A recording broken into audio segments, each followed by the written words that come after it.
time limit. Dr. Farran in the house. Hello, everyone. Welcome back to my YouTube video channel. I'm excited to invite a world-renowned speaker, Dr. Farran, Howard Farran.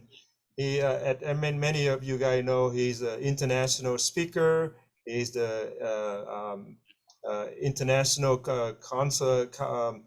consultant, owner of Dental Town, Dental Magazine, and many other projects that he been doing.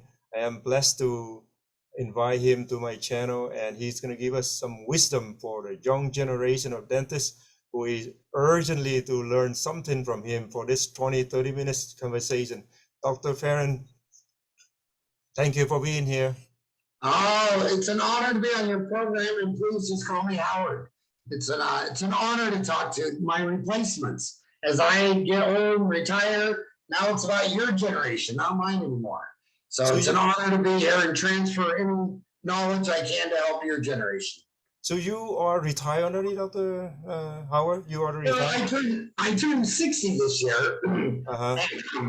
Sorry about getting over a cold, but you know, after the lockdown, I got my vaccine, and I oh my God, I'd been, you know, living under house arrest by myself, and didn't get to see my 4 kids or my 8 grandkids, except with a mask and all that stuff. And on May 28th, when I retired, you know, when the pandemic broke out in March, I'd been lecturing 32 to 64 times a year since 1990. Yes. And it took a pandemic to cancel that all out. Wow. And then as soon as I got a vaccine, my team's like, okay, we're going to get you all loaded back up to lecture. And I'm like, no. I got 8 grandkids. And I immediately got my car and drove to Kansas and spent a couple of weeks with my mom. And then I got 4 boys. One lives in Texas with 4 of my grandchildren. And the other 3 boys live in Arizona with the other 5. So I went to Texas for a couple months. And then I came back, and I'm such in this, I shifted out of high gear down to first gear. And until my grandkids start complaining that I'm spending too much time with them, I haven't lectured. March of this year was 2 years since a live lecture. But doing this, why do I need to get on a plane and fly to San Francisco to talk to you? And by the way, you know that Sutro Tower in San Fran? Yes. My 2 boys are welders. They've been on that tower for 2 years. Wow. And every day when I talk to them on their iPhone, I can see the Golden Gate Bridge in the background. And when we look up there, 2 of the 4 Farran boys are up on that tower, making this connection possible. So I don't see any reason why I need to go out and lecture again. And the grandkids are just, I got 9 grandkids. And and furthermore, as a businessman, if I ask a dentist, like, who are you? Like, what defines you? They always say, well, I'm a dentist. I'm like, okay, you're a dentist. That's, you work with your hands, you're a doctor. But as a businessman, you're a conductor. You have your back to the customers. And, I can hire a dentist like Steve Thorne, who owns Pacific Dental. His dad's a dentist. And his brother was saying, we should go to dental school. And Steve Thorne said, why? I can hire a dentist in 5 minutes off Craigslist. Why do I need to go to years of college? Same thing when you become a dentist. You might not be an accountant. You might not be a tax attorney. When you're practicing dentistry, there's 12 specialties. I'm not an oral surgeon, orthodontist, endodontist, So I'm more of a conductor. And I can, when I was your age, I didn't have this. I didn't have a laptop. I didn't buy a laptop. So I went in 1998 when I still went to ASU, got my MBA, and that's what I took the notes on to do my 30-day dental MBA, which is free on YouTube and iTunes and all that stuff. So I can literally be babysitting my grandkids and take a call from my team. And, so I just, so I sold my house. I'm living in Airbnb and trying to figure out the next stage with the grandkids. I see. Wow, that seemed to be a big change, but I think a good way. You have more time for your family now. And that was what my book was all about. I'm 59. I turned 60 in August, but I had turned 50, and my first granddaughter was born, Taylor Marie. And I thought to myself, okay, I don't remember my grandfather. I mean, they were all died when I was 1 or 2 or 3. And I thought she's too young to really talk to. And by the time she has the questions, like at your age, I'll be gone. So I sat down and I had a monthly column since 1994 to last month.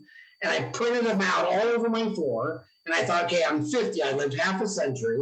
My business does $1 million a month. I'm a doctor with a dental surgery, and I have an MBA from Arizona State University. I don't know if Taylor's going to be a dentist or own a restaurant or be on a management team with some big company. So I thought, I'm going to take out all dental and just write her a book, Uncomplicated Dentist. And the first version took me a year to write. It was 600 pages. And then I got an editor, and they got it down to 400 pages. And then I got another editor and got it down to 200 pages. And I put out that book on Amazon, and I'm so proud of it because it's you only manage people, time, and money, and I tried to simplify it so a 5-year-old can understand it, and hopefully someday my grandkids will read it. But the book's got great reviews, and it's the same thing with 30-day MBA. I tell dentists if they really, really want to learn business, go back to MBA school. I did it Monday and Wednesday nights from 6 to 10. You could have done it Tuesday and Thursday or even Saturday. And there were 2 courses a trimester, like managerial economics and financial economics. And then next trimester, maybe it was HR and marketing. And every class, you had a team project. And they were all kids, and they wanted to do a big company like Apple or whatever. But I had money, and I had a dental office. I said, look, I'll buy you pizza, beer, anything, but I want my team to do things dental. So every trimester, I had 5 MBA students meeting at my dental office for a trimester, tearing apart the managerial accounting or financial accounting or HR policies. And it was just a 2-year deep dive into my dental office. And I go back in my career, and that was the launch point. That's where I started to really click it. That's where I went from a couple $1 million business to over $10 million business, just linked to that MBA. Wow. So I took notes on that for 2 years. And when I was done, I went to a studio and bammed out. It was 30 hours long. So I called it the 30-day dental MBA. And it's free. It's free on YouTube, it's free on iTunes, it's free on Dental Town, but there's so much knowledge out there between my book and this 30-day MBAs and your podcast and my podcast. I mean, I don't think information, it used to be when I was 10 in 1972, my mom bought us a set of encyclopedias at a garage sale, and they were printed in 1952. So my first intro to information was 20 years old. Now Wikipedia's got 75 million pages, it's updated instantly. So I don't think access to information is the issue. It's just internal motivation. Do you want to be humble and learn and realize that, okay, there's 2 million dentists on earth. Surely somebody knows something I don't know. And so I really credit you and all the podcasters and everybody out there sharing information on Dental Town. We have several thousand dentists a day, about 25,000 dentists a month, just sharing everything we know on Dental Town. You got podcasts, you got all these Facebook groups, and these are truly exciting times. Thank you so much, because I was talking to you before we recorded. I told you that my friend keep telling me that read Harvard Uncomplicated business book. I kept put it back, hold it back until recently I read it, and it opened up so much information for me. And even though I've been practicing close to 20 years, I realized that so much information I could have implemented earlier in my career. But now it's a chance for me when I do this podcast to help to introduce your book again to another generation, a younger generation, that they can still use the book and it doesn't change much.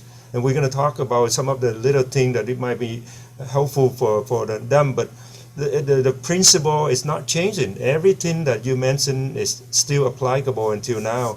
And I feel it is just amazing, tremendous information in that book that you really put it down comprehensive, from financial to employee to purpose in life, why are we here, everything that you mentioned in there is very amazing. And I know that you have a partner who helped you to write that book too, and it's really like a very, very comprehensive book, even though it's just a business book, but it have information about the meaning of life, why we are here, and what are we doing for? Are we just making money, or are we doing something else?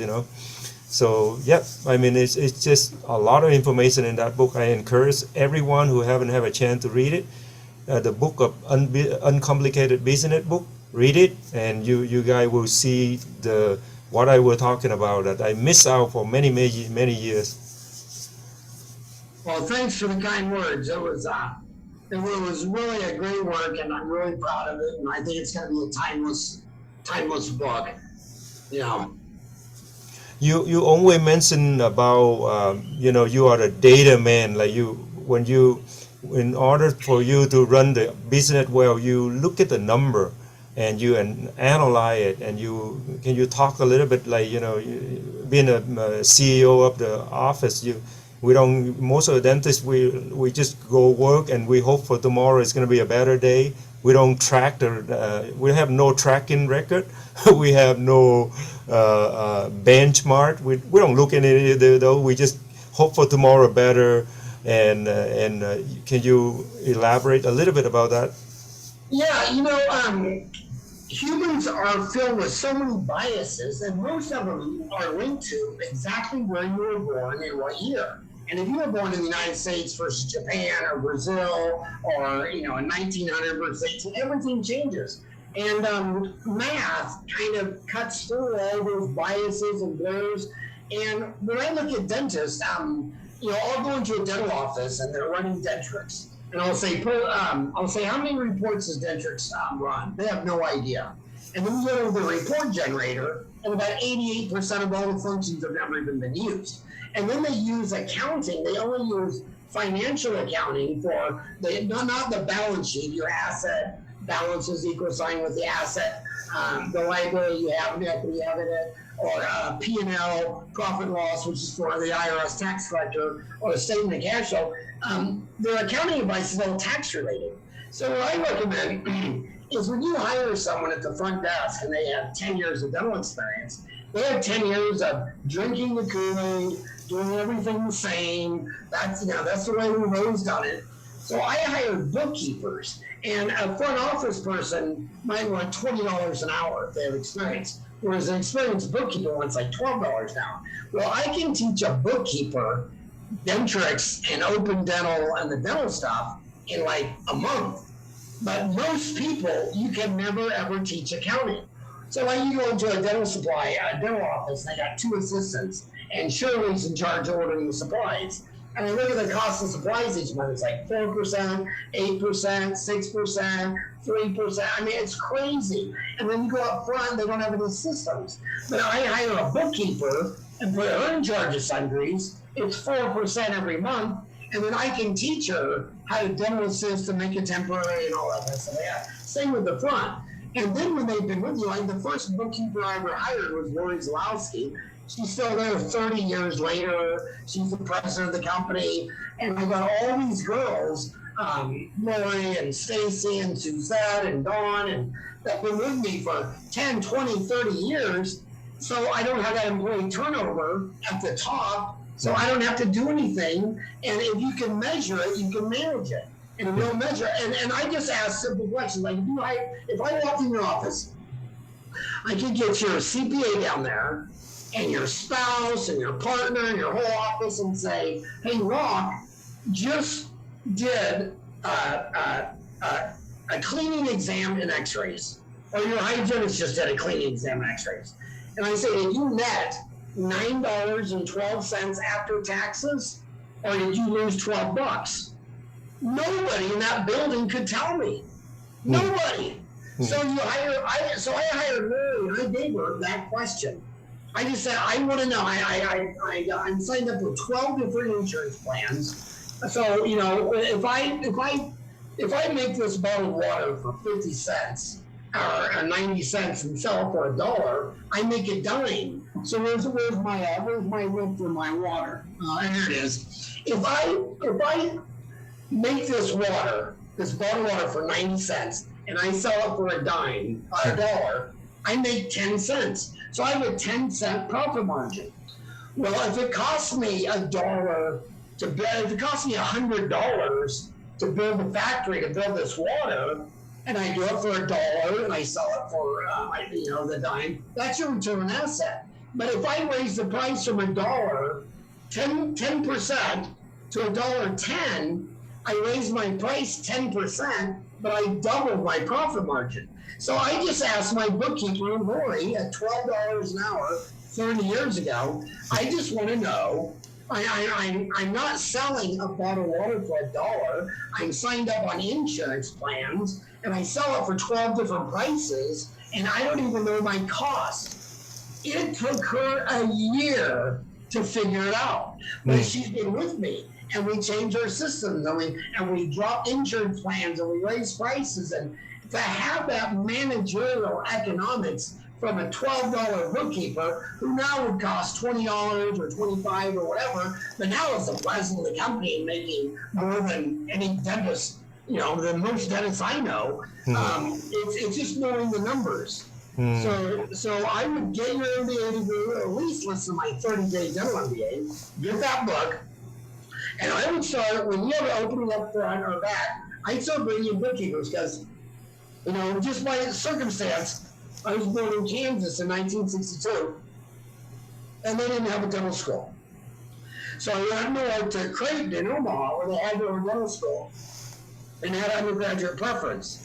And then I ended up going to dental school in Kansas City because it's half the price. But as in Omaha, Warren Buffett, the Oracle of Omaha, he came over and lectured to our class.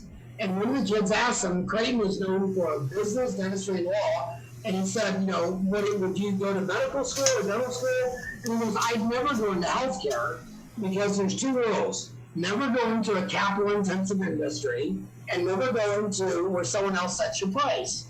Where if I'm selling Geico insurance, and I expand, I just need another cubicle with another person on the phone. But if I open up a dental office, I got all this money and equipment and operatories, and then when I find out that it costs me 90 cents to make this water, and I sell it for $1 and make a dime, I find out I'm signed up on a PPO dental insurance plan that's only going to give me 88 cents for this bottle, and I'm losing 2 cents on every filling I do. Yep. And dentists don't know the numbers, and that's why DSOs have been very successful, because by having scale, you can have a full-time accounting department, a full-time legal HR department, a full-time marketing department. So as a solo business, you got to wear all those hats. And to wear all those hats, when you're adding team members, like if I already got a hygienist, I'm ordering another hygienist, I'm going to get a hygienist that might know accounting, or order supplies, or do my marketing and social media, and spread the hats around, because I'm a conductor, and I'm only going to do it once, master it, and then give the task to someone else. I'm not going to do a task every day that any other human being can do, or it means I can't die. I mean, I don't want to die, and then they close down Dental Town. Well, what happened? Oh, well, Howard was the only one that had a key to the front door, and nobody could get in. Yeah. I mean, it's stupid. We're all going to die. No one evades life. The only cause of death is birth. The minute you're born, you got the disease of death, and you're going to die. So to prepare for that transition, you have to delegate. But I hired my first dental associate right when I opened, Bob Savage, because I was going to work 32 hours a week, if there's 168 hours in a week. And maybe my customer wants to come in on more evenings and weekends. So you just keep expanding. But if you quit doing something that you can get someone else to do, you're not a conductor, you're not a businessman, you're a laborer who works with their hands. And I love working with my hands. I love pulling wisdom teeth. I love Mirando. I love placing him. I love it all. But I knew that was going to be my Achilles tendon because I got my FAGD, my MAGD, my diplomat in the International Congress. I loved it. Mm-hmm. But it was hard to pull yourself back and say, well, I'm not going to do the cleanings. I'm not going to answer the phone. I'm not going to be a dental assistant. Quit working with your hands and think. And that's why Tim Ferriss wrote that book, The 4-Hour Work Week, because he said in a 40-hour work week, you never even think about your business 4 hours a week. People just do the same task over and over for 40 years. They never even think that it could have been done with a full hand, faster, easier, higher quality, lower cost, and smaller. And that's what playing with full hand. If you're not faster, easier, higher quality, lower cost, or smaller, you're just noise until a better run business runs you over from behind bankruptcy and goes faster. I love it because in your book you mentioned the cardiologists who do the heart bypass valve and the endodontists who do a root canal. It's just a task that we've been trained and we've been doing good at it.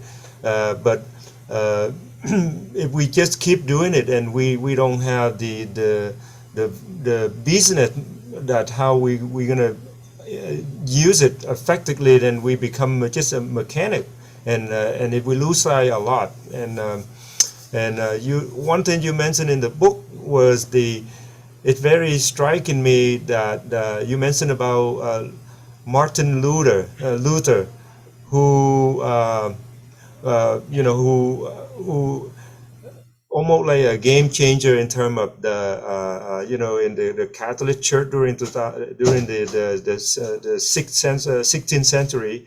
And you mentioned that related to like when a dentist who hire a financial advisor or a CPA, and they don't even communicate and they do what they do, and we just give them our business account and let them do what they do. It's almost like you mentioned, like how the Catholic Church were controlling the people and didn't give out the information until Martin Luther.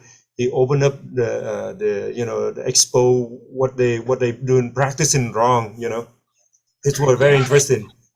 When I look at every problem on earth at the macro level, the tree of life, it only has two branches with two problems. One is transparency, and the other is competition. And the Catholic Church were not, they knew nobody could read or write, so they kept telling people what was in the book that wasn't in the book.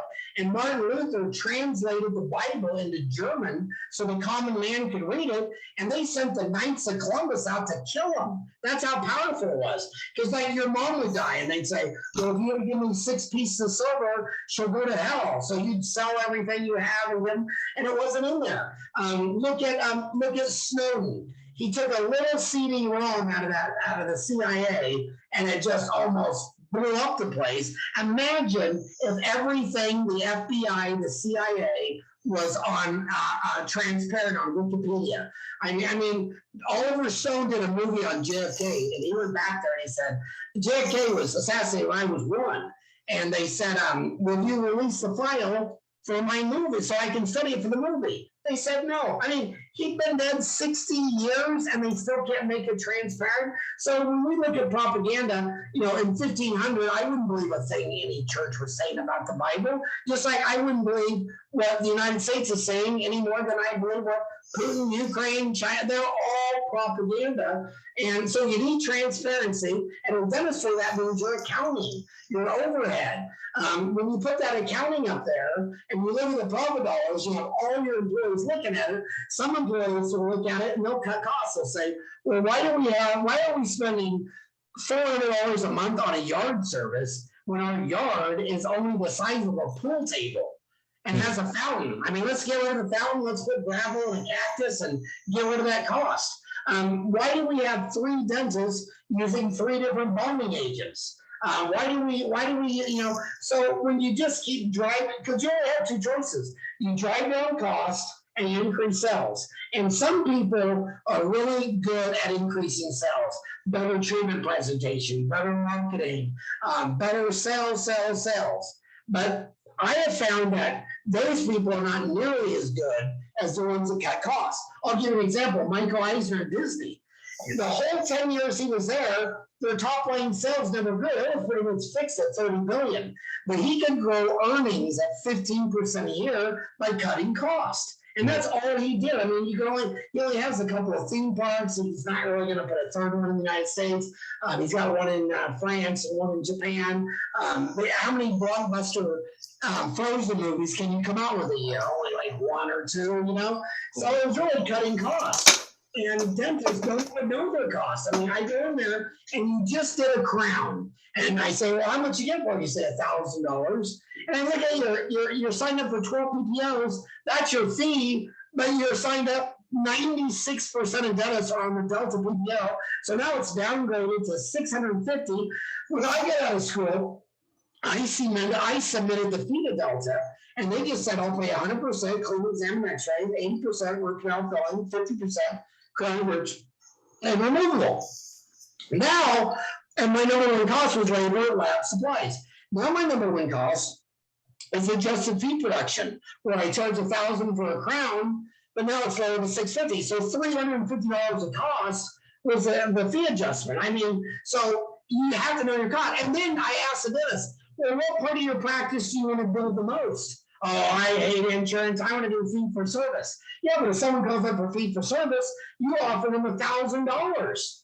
So they would save a third if they just got dental insurance. So why are you charging $1,000 to run off the people you want the most? I think you give them the insurance, that if you're giving the insurance $650, you give the cash patient $600. And then build up a cash business and run off the insurance. But you have to know your numbers. So people time and money, the deal with people is don't run off your people. Treat people like you want to be treated. Treat them with respect. I'm not Dr. Farran. I will speak you. Listen, I'm Howard, you're Larry, you're Jane, you're all these people. We'll just play, reduce the staff turnover, be completely transparent, and then the last is competition. The reason healthcare isn't competitive, like I'm here in Arizona, you can drive 3 hours south of Mexico to Yuma, cross Yuma into Moore City, and the best Mexican dentists that went from the University of Mexico do the best dentistry at half off.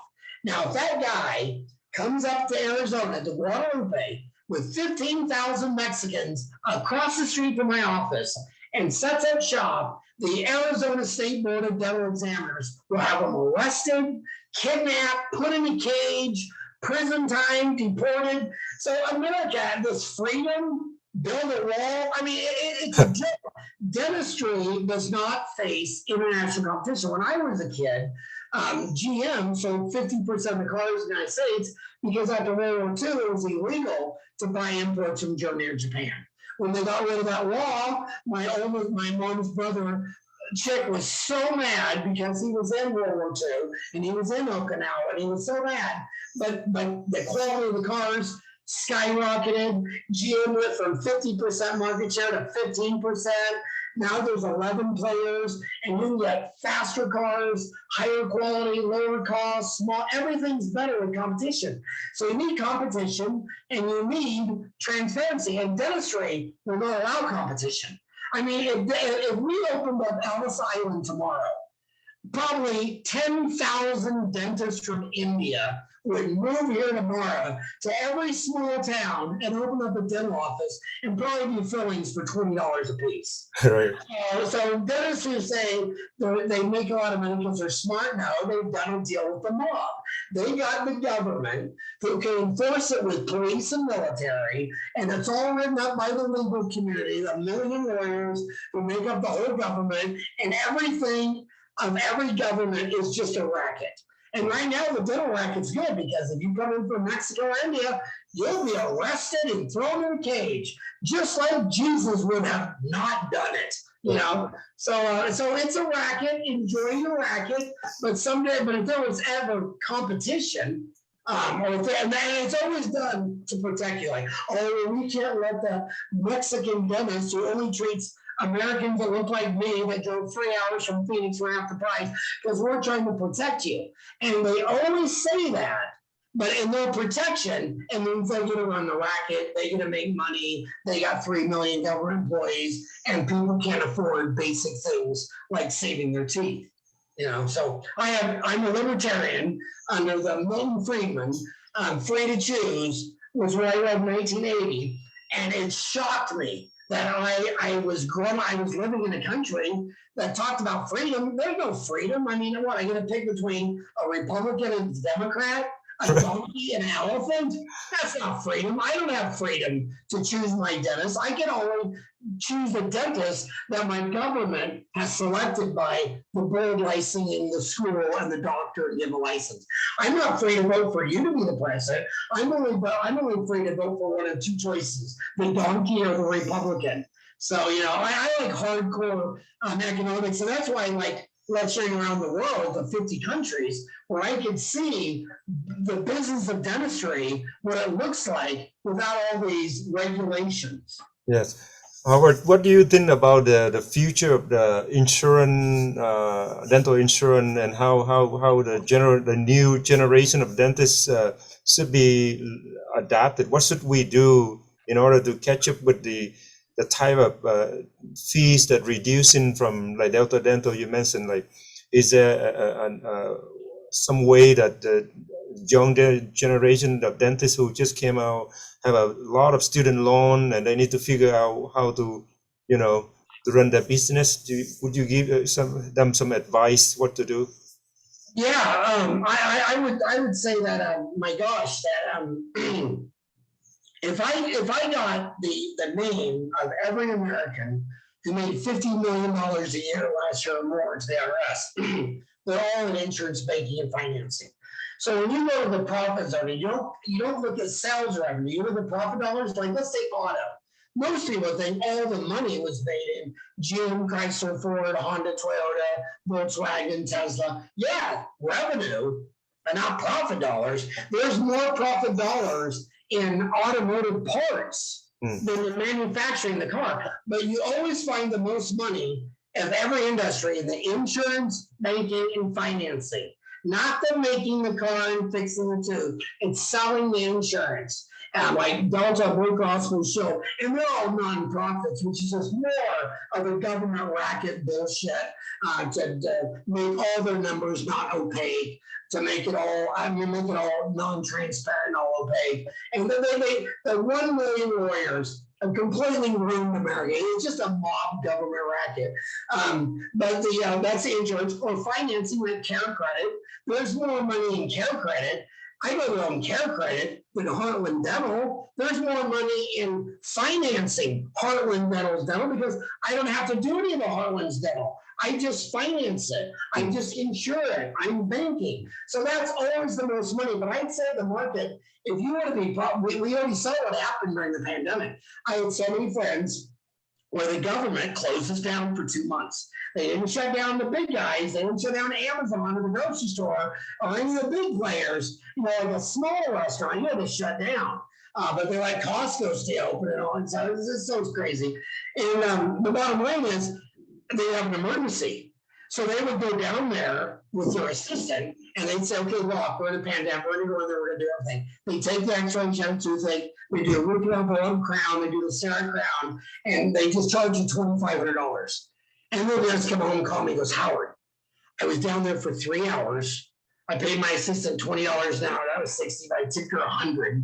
I got $2,500 off one patient. I netted more money in that one day with 3 hours than I do going in there pre-COVID with this busy full operatory office, checking 2 hygienists and running around like a chicken with my head cut off. So we're in this business model that's expanded function that was built in the 70s when I submitted my fee to Delta and we just paid a percentage of my fee, 80% clean exams, x-rays, 100% clean exams, x-rays, 80% fillings, root canals, 50% for partials. And we're in that mindset, but we don't do that insurance anymore. Now they set the fee. And so by going around the world, I got to see what this looks like in Singapore, where they immediately went from 4 operatories with 10 staff to 1 operatory with 1 staff. And they say, and it's no longer a game of volume. They say, well, if it's no longer a game of where I'm going to make a penny off 100 people, now I'm going to make $1 off 1. So to go from a high volume, low margin to a low volume, high margin is a totally different mindset. And so it's you almost got to begin that way. It's almost, if you had a high volume, low margin, you'd almost have to sell that office off to a PPO to a DSO, and then start Dr. Luck, where you just market yourself, very small, very high end. But that really high end market, just like luxury cars, it's only going to be 5% of the public. 50% doesn't even have the money to go, and the other 45% want a subsidy from the government or employer. So you're either going to be a very small market, or you're going to be part of a big market. But either way, you could own Ruth's Chris, and you could own McDonald's. McDonald's is low price, high volume, but there's a lot of money to be in McDonald's. The key just being reduce your staff turnover and know your cost. I see. Just basically, the key thing is reduce the staff, reduce the cost of the operation, and that's how it can help to minimize the expense that we spend for the operation. Yeah, like you could get rid of a $40, $50 an hour hygienist if you just had 2 operatories with 2 assistants. Well, say that I have lots of friends where in the morning the dentist goes and does all those big rocks, crown and bridge, root canals, implants. Then he goes to lunch. Then he comes back in the afternoon. He's had a big lunch. He's already broke even. He's already in the profit zone. He's had lunch. Now he's got a sleepy wave, and he comes back, and the assistant will set up the room, seat the patient, take the X-rays. He'll go in there and probe while she records, and then he'll start to scale. Well, she goes and sets up the next room, breaks down that room, sets up the patient, and he only spends about 15 minutes an hour doing the scaling, the exam, and then he leaves, and then she polishes, flosses, fluoride treatments, writes up the patient, dismisses, cleans her, and in the afternoon, he has a 15-minute hygiene check, scaling and exam hygiene check in 2 rooms per hour. So he's only working 30 minutes an hour, but he's not paying 2 hygienists $50 an hour. He's paying 2 assistants $20 an hour. And he just blows through them. And dentists are entitled. Like someone will say, oh, well, I'd love to get my teeth cleaned. Oh, I'm going to have an open day because it's lunchtime. I'm going to go to lunch.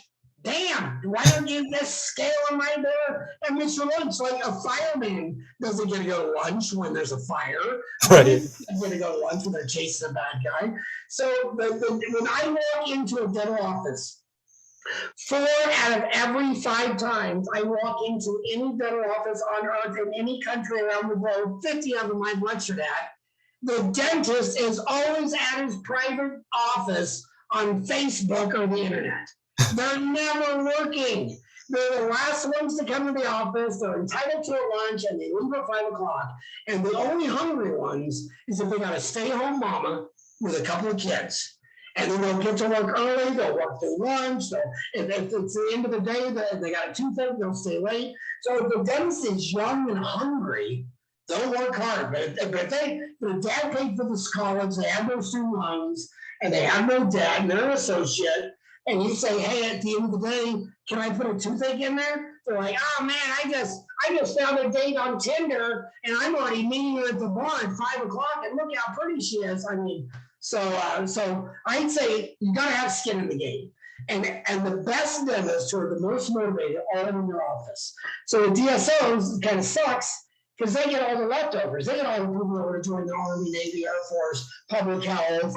The associates, I mean, they went to school 8 years just to think of a reason to refer. Oh, well, mine have 2 canals, mine have an inch canal, I'll refer to an endodontist. And then they're in a small town in Booville, and the endodontist is an hour away in San Antonio or Corpus or Houston. I mean, whereas if you're hungry, and you got a student loan payment and a mortgage, you'll say, okay, I'm a doctor. Every endodontist had to do their first root canal. You should have done 15 or 20 in school. I'm going to do this root canal. And the first one is a nightmare. The first 10 is why I lost all my hair. After 100, you're getting okay. After 1,000, you're good. After 10,000, you're better than any endodontist who just graduated from endo school. So the deal is, do you want to, and I'll give you a litmus test.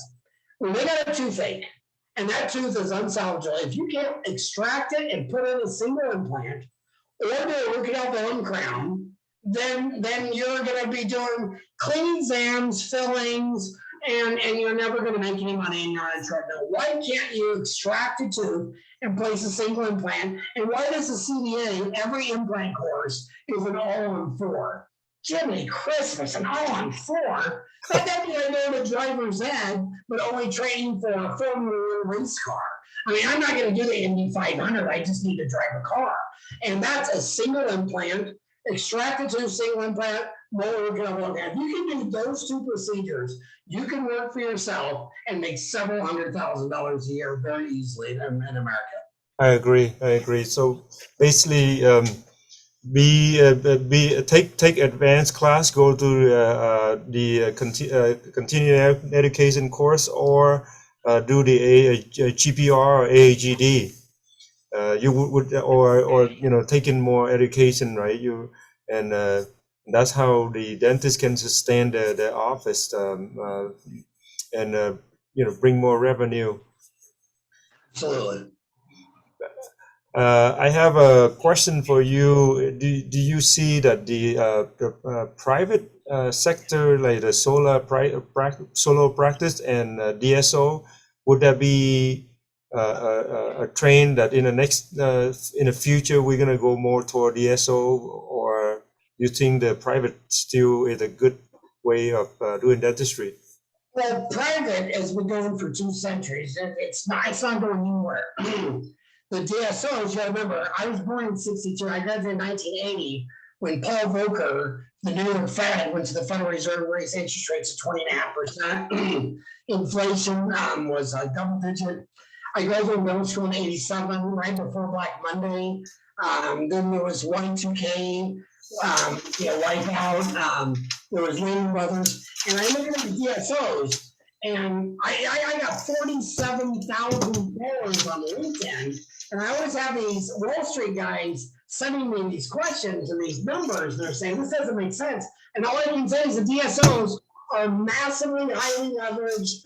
Anybody who talks EBITDA is a lying full crook. I mean, look at earnings before interest, taxes, depreciation, amortization. Well, what, did taxes go away? Did depreciation go away? Why don't you say earnings before taxes, interest, amortization, labor, lab, supplies, electric bill, bonds?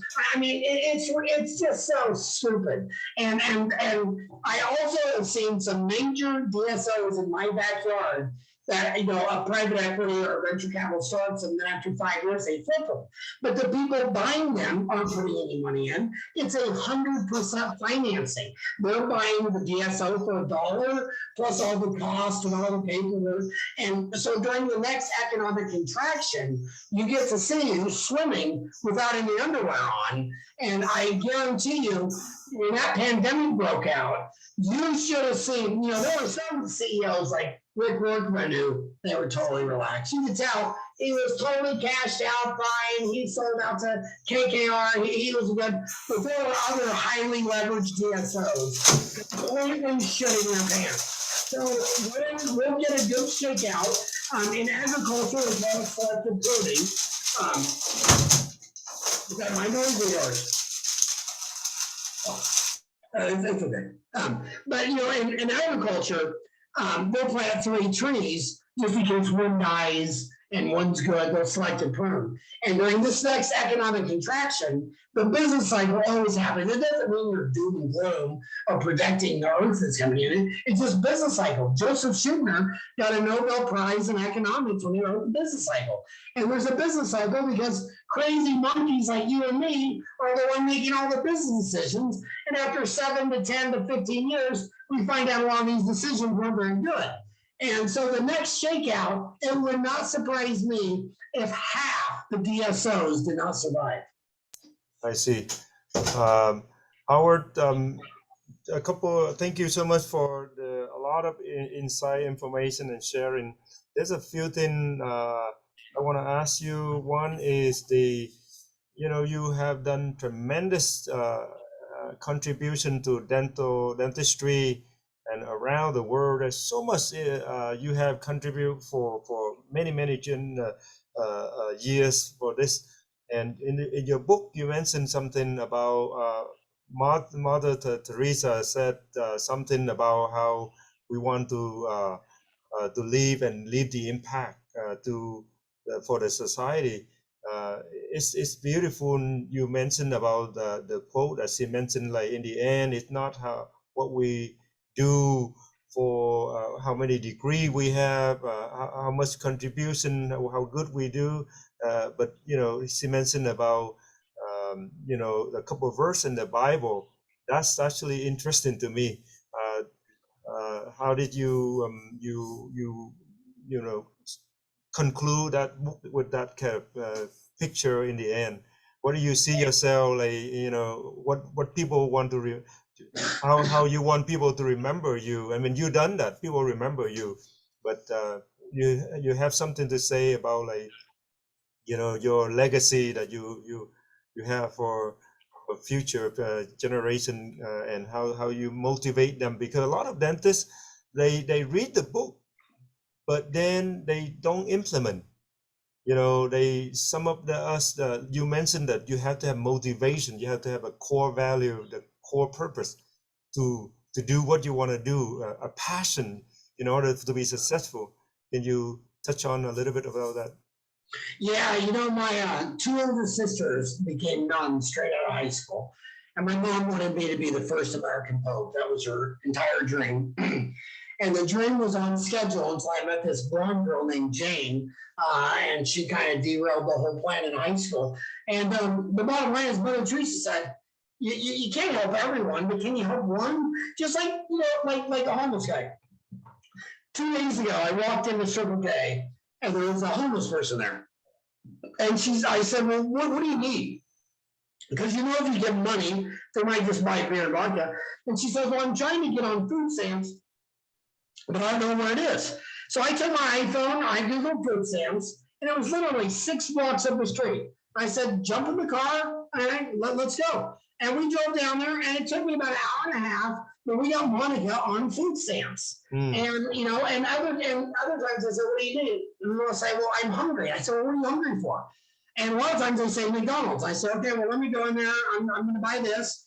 And then get the car, and we'll go to the drive-thru McDonald's. I can't feed the world, but I'm feeding my feral cat. There's a stray cat that always comes to my Airbnb, so I had to go buy cat food, a water bowl. I feed the cat. So why would I feed a feline cat, but not the homeless person who's living in front of the Circle K?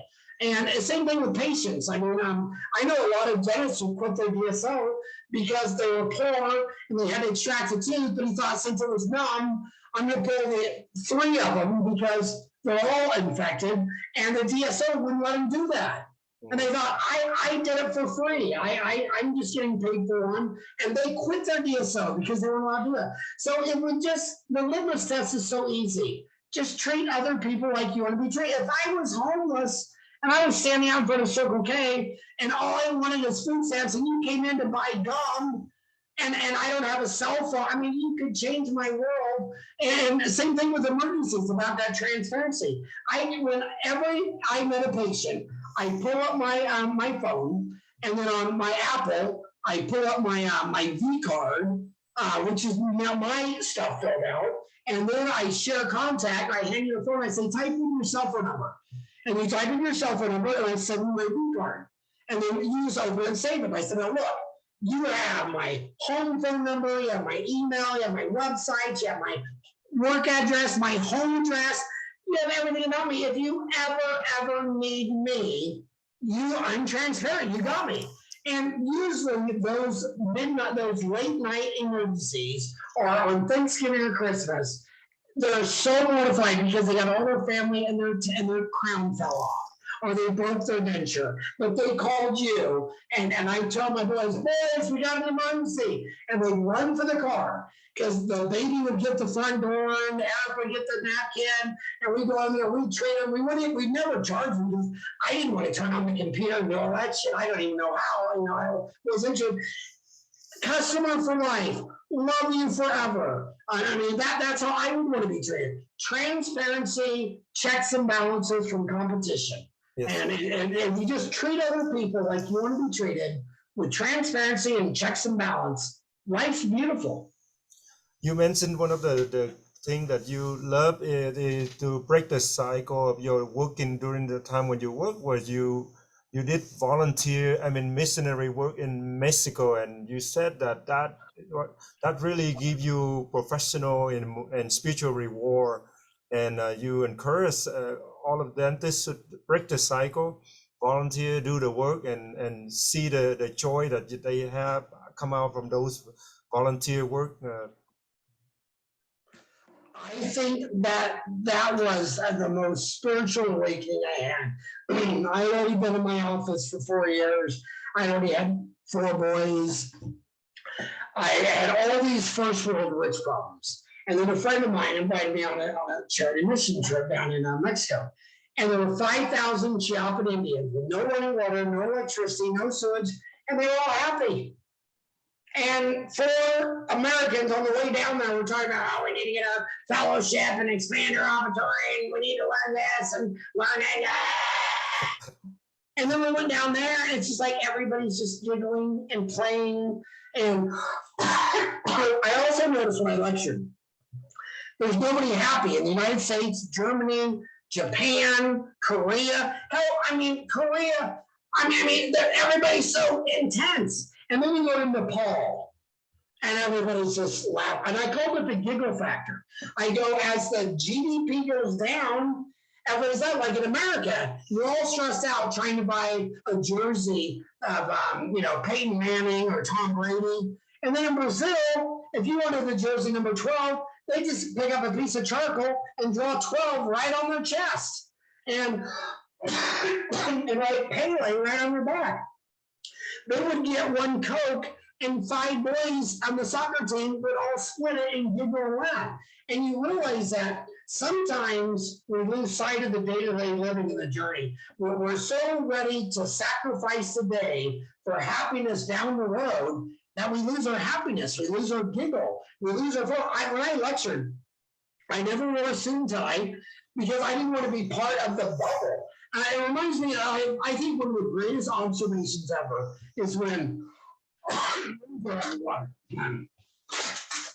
think one of the greatest observations ever was when, I think it was Cook, pulled up to Australia. The Aborigines that lived in Australia, they walked right past them, and they were looking down, and they were humming a little chant. And here's these big ships that sailed halfway around the world, and these men in these bright uniforms, they didn't even notice them. And then when they sailed across to New Zealand, the same Denisovans that passed Australia and went on to there, they attacked them and tried to kill them, and they couldn't land. So it shows you that we all live in a bubble, whether it's an Aborigine humming and wouldn't notice, to a violent New Zealanders who wanted to kill them. We all live in a bubble, and I think the biggest way to get out of the bubble, to see your way out of the bubble, is math, and to quit going with social norms. And I'm not going to wear a tie. If you don't want to listen to me because I don't have a tie on, good. Go away. I personally think a tie, it's based on a military uniform. My gosh, it's all about conformity. Why is it called a uniform? Because we want everybody to be that same Aborigine marching down the beach who doesn't even notice all those ships that just pulled in from England. I'm not uniform. I'm not trying to be you because you're already you and you're doing a great job at it. I'm sure you don't want to shave your head and be me. You be you, I be me. Why don't I treat you like I want you to treat me? And why don't we be honest? That's what transparency is. Lies, opacity, everything, you know, and checks and balance. I mean, if I can control you, well, I'm going to be a bad person. You know, it really is nice if I can't control you, and you can, you know, I want several pizza parlors competing for the best pizza for a faster, easier, higher quality, lower cost, smaller pizza. I don't need an authoritarian, and we're seeing that roll out around the world every day. Howard, your 30 minutes conversation is inspiring, and I really appreciate your time sharing the wisdom and experience and knowledge and so much information in the book of Uncomplicated Business. I would love to talk to you another time, see you in person, but I want to thank you everything that you have contributed for dentistry, and you are the inspiration for many people, you know, next generation to get the book, learn and use and apply for their career. Thank you for your time today, Howard. Thank you. It was an honor to be on, and I'll come back anytime. And thank you for what you're doing, spreading great information to us. Thank you very much. I will share this on YouTube, and I'll share with you too. And you can upload it on Dentaltown. Yes. That's one of the big. You can upload all your podcasts on Dentaltown for free. Okay. And most people who upload on Dentaltown say it made their iTunes explode. It's one of the most active sites on the Dentaltown app is the podcast. So upload it to Dentaltown. Thank you very much, Howard. See you next time. All right, Take care. Take care.